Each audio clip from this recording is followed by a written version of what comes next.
As much as we would like it for it to be, wedding photography isn't just about showing up and taking some pictures. It's about being prepared for anything, seeing the moments before they happen, and pushing our creativity to the next level. But how do we do this when we're not shooting weddings? This is probably one of my favorite drills to do. This keeps your portfolio fresh and new. This will also help you get comfortable. For this drill, you can do it right from the comfort of your own house. Drills I really like to do.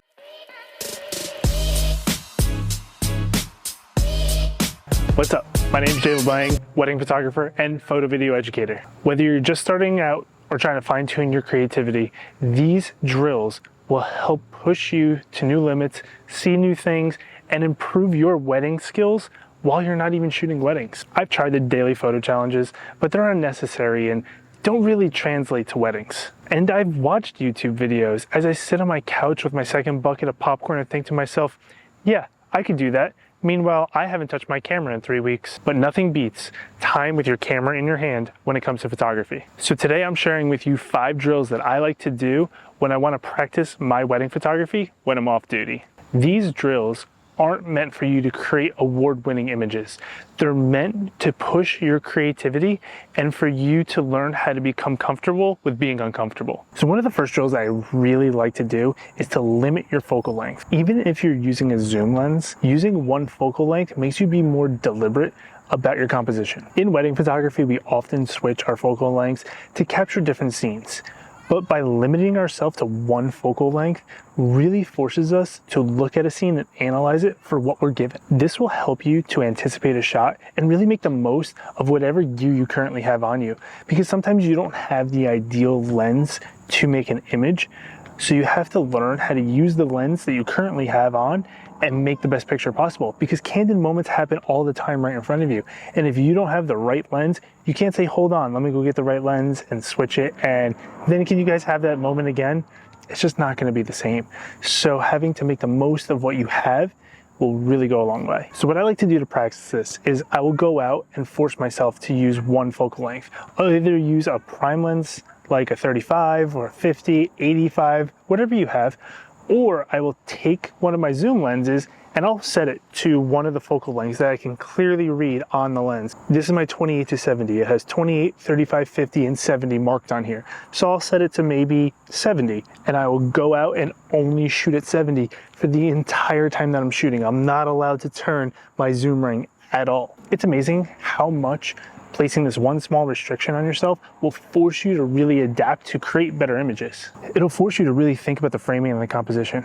And if you really want to spice it up, combine this one focal length drill with another one of the drills that I mentioned in this video. I just gotta let you know, my dog Buddy here, he's been with me for this whole video, and he just told me that he wants to help give you the next tip, so he's gonna hang out with me for this next one. You know, he has to make his cameo appearance every once in a while through my YouTube channel. Hey, bud. Next up, we have one aperture, and not a low aperture. I'm talking a high aperture with everything in focus. As wedding photographers, we often rely on that creamy, buttery bokeh, that out of focus background that's just so beautiful and sought after for so many wedding photographers. But what if we did just the opposite?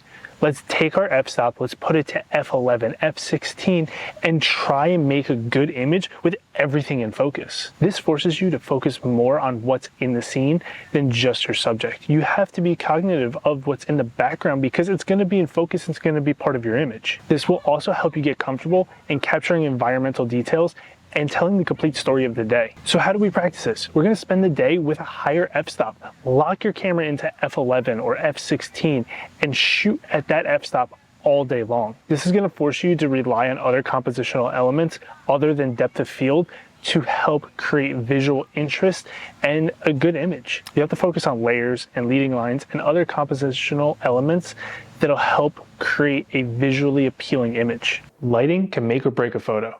And at weddings, they throw all sorts of crazy lighting. This is why it's really important to practice in tough lighting conditions.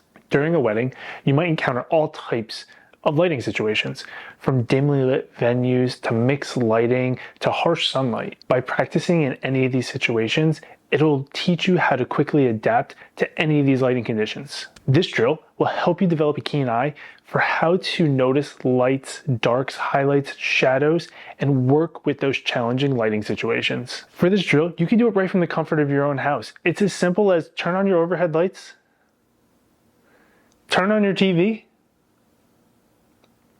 and open up your blinds and let in some daylight. This way you're dealing with 3 different mixed lights, and it'll challenge you to learn how to deal with all these different lighting situations going on. If you really want to get crazy, maybe light a candle, turn all your lights down really low, and work with a dim lit situation that you'll often face at weddings. This will really challenge you to help you learn how to work in these situations that you face at almost every single wedding. And if you're interested, I'll link it above.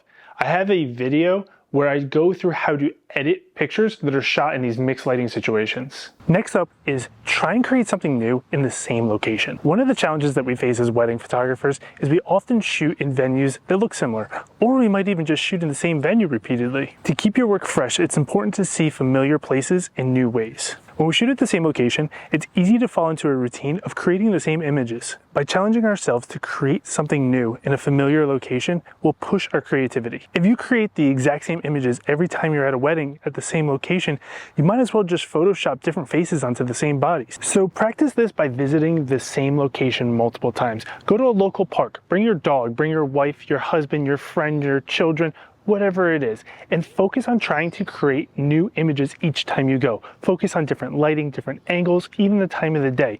This way, when you shoot weddings at similar locations, your galleries aren't going to look identical to each other. This keeps your portfolio fresh and new, and it gives you some variety within your images. Lastly, let's talk about time shooting. Weddings are so fast-paced, things are happening so quickly around us, and often we're faced with situations where we have very minimal time to make a beautiful image. So this drill is going to help you work well under pressure. During weddings, things happen so quickly, and you're forced to capture those crucial moments in just seconds. You have to understand your camera, the settings of it.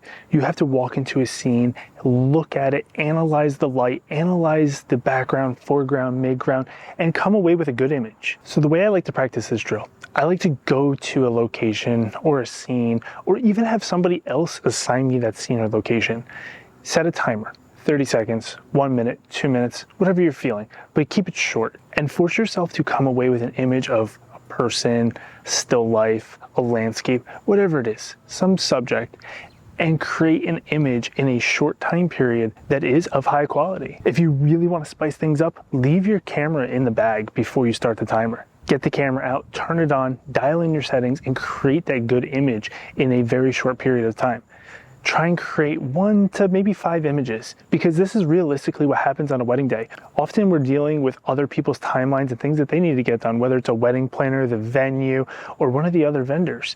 They need that couple for a period of time as well. As much as we would like to think that the entire wedding day revolves around photography, it really doesn't.